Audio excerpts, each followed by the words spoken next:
Jordan with the Medicare Family, and I'm getting asked a lot by my Medicare clients how many COVID tests they can get.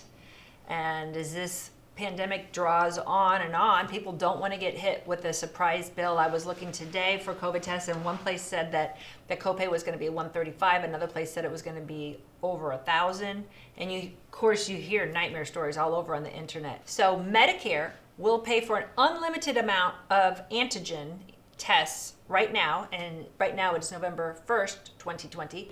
So as of right now, as long as the lab where they are doing the testing is a Medicare approved lab. So that goes for Medicare Part B, if you just have original Medicare, if you have a Medicare supplement, and 100% of the Medicare Advantage plans are also paying for unlimited COVID tests. So I hope that someday in the future you are watching this video and you're going, what is she even talking about? COVID?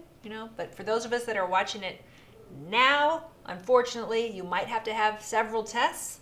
And if you do, you can rest assured that you will not have a big out-of-pocket cost for those lab tests. If you have questions, please call my family here at the Medicare Family.